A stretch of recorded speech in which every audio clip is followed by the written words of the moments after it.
My head hurts like hell. We've been trying to improve our reflexes by fighting Carl blindfolded. As you can imagine, he's been kicking our asses 8 ways to Sunday, but it has helped. Thankfully, we have a stash here, and I have just been in the clouds for the past day. One important update that I want to give is that we may be getting ready to leave this place soon, depending on whether or not Carl thinks we're ready.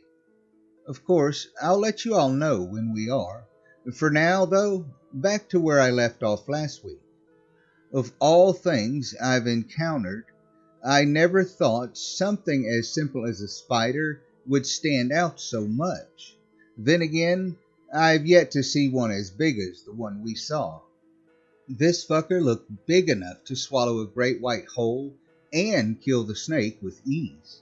To make matters worse, it was incredibly pissed off at us for both destroying her children and her food supply. "Can you hit her in the eyes from here?" I asked Carl. "Too far, and besides, I don't have another knife on me." "At least it can't get past the fire," Nick said. That was disproved by what happened next. The mother spider leapt through the flames, not being bothered by them in the slightest. Our eyes grew wide when she did this. She landed in front of us with a ground-shaking crash. The impact of it was enough to knock us off our feet. I groaned in pain and let out a scream as I saw her head barreling down towards me. My machete wasn't going to do shit against it. I would have had better luck trying to take down a lion with a thumbtack. To her, we were merely appetizers. I braced myself to get eaten, but then she let out a shriek of pain. Carl was digging into her with his machete. Even though the wound inflicted was by no means serious, it was still enough to cause her discomfort. I seized the opportunity to get to my feet. Then Carl yanked out his weapon and we dashed past her. The area was a bit small for her, so it took some time for her to turn around to face us.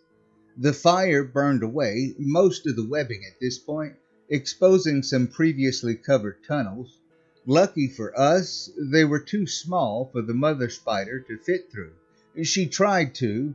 She kept ramming the entrance. We were afraid it would collapse on us. Eventually, though, she went away. "Thank Christ," I breathed. "Are you guys all right?" They replied that they were, and we continued onward. My thoughts were plagued by thoughts of what we might encounter next. That wasn't the only thing on my mind. I wondered how all of these beings came to be here in the first place. Were they all manifestations of Indiframus, or poor souls that came along long ago to do its bidding? If it was the latter, was that the fate our town was headed in? Perhaps the returned and other creatures were servants of it. We know that it's really owed based on what it told us. However, we don't know just how old it is. If the carvings I saw were any indicator, it may be millions, billions, or even trillions of years in age. God or not, how does something live for that long without going insane? Maybe it has. Maybe it lost its mind long ago. Whatever it really is, be it a god, alien, or both, we know for sure it isn't anything meant to be fully viewed with human eyes. Was the glimpse of it we saw really it, or merely another form of it? If it isn't, what is its true form? These are questions I've been struggling with ever since we were in that place. I try not to think about them, but every so often my thoughts will drift back to wanting their answers. I've heard plenty of stories of people encountering eldritch abominations and doing everything they can to avoid seeing them. The thing is, I want to, or at least part of me does. If you ask me why, I wouldn't be able to tell you. The only thing I can think to compare to it is waiting for the grades of a difficult final exam. You're desperate to know how you scored, yet at the same time, the thought that you may have failed fills you with such dread that the results are almost better left unseen. That's how I sort of feel in regards to Indiframus. The major difference being, I know nothing good would come of me seeing it. Perhaps I want to because of simple curiosity or humanity's inclination towards self-destruction. Maybe it's both, or could be due to another reason entirely that hasn't occurred to me yet. Anyway, I need to stop talking about this before I go insane. Try as we might, finding an exit seemed all but impossible. It was cave after cave and door after door. The only silver lining was that there wasn't anything actively trying to kill us. That meant from our perspective, our most likely fate would have been starving to death from being down there too long. Obviously, that didn't sound like an ideal outcome either. Therefore, we needed to come up with a solution before things got to that point. The area we got to was vastly larger than the ones we've been in thus far. It contained 4 interconnecting stone bridges overlooking another pit that was too deep to see the bottom. Its ceiling was also so tall we couldn't see it either. We were about to reach the cross-section when one of the 2 life-threatening things reared their ugly heads. The ground rumbled as it came into view from one of the cave entrances up ahead. My testicles retracted some as the knight set its gaze on us. From how its grip tightened on the handle of its sword, I got the sense it wasn't too happy that I managed to escape it earlier. Its many eyes contained a determined hunger, as if it were a starving wolf trying to corner a meal. At this point, we tried to run back where we came, only for the second aforementioned thing to show up. I'm referring to the mother spider. We saw it crawl up from the pit and hop onto another bridge. Now we were caught between oh shit and oh fuck. Honestly, I thought we were done for, since they'd been far too fast for us to escape at that distance, but we got lucky. It came in the form of the knight and mother spider not being too keen on sharing prey. We were getting ready to take our chances and jump over the edge when she leapt over us and began attacking the knight. We were bewildered by the sight and didn't really know what to do at that point. Despite the mother spider having a clear size advantage, they were evenly matched. Neither could make the other budge an inch.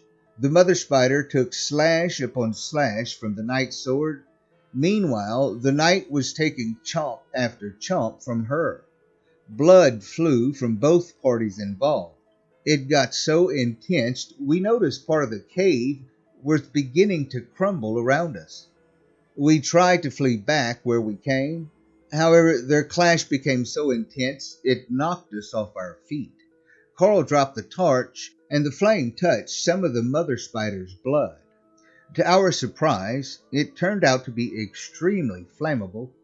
Instantly, it flared up when the torch's fire made contact with it. How or why, we didn't know. All we did know was that if the flame caught a stream of the mother spider's blood, it would be the equivalent of lighting a fuse. Exactly that ended up happening. We tried to run.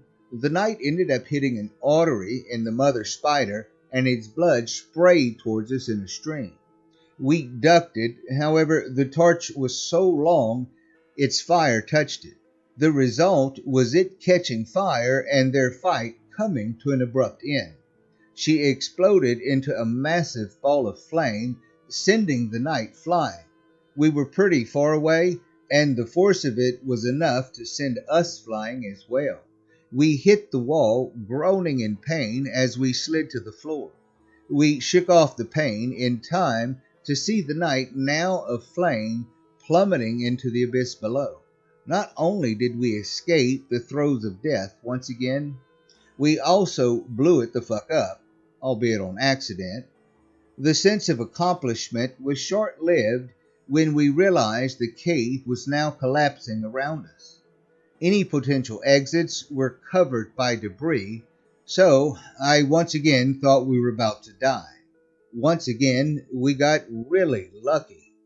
First off, the falling chunks of rocks missed us. Secondly, it exposed a light above that was a way out of the cave.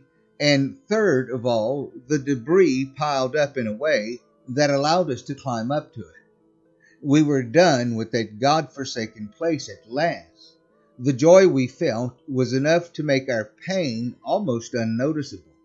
The light felt so welcoming, as if it were the hand of someone reaching down to help you back up. Our eyes needed to adjust to the brightness. When things came into focus, we found a squad of agents waiting for us with their weapons drawn. Before we could react, some darts were shot into our chests.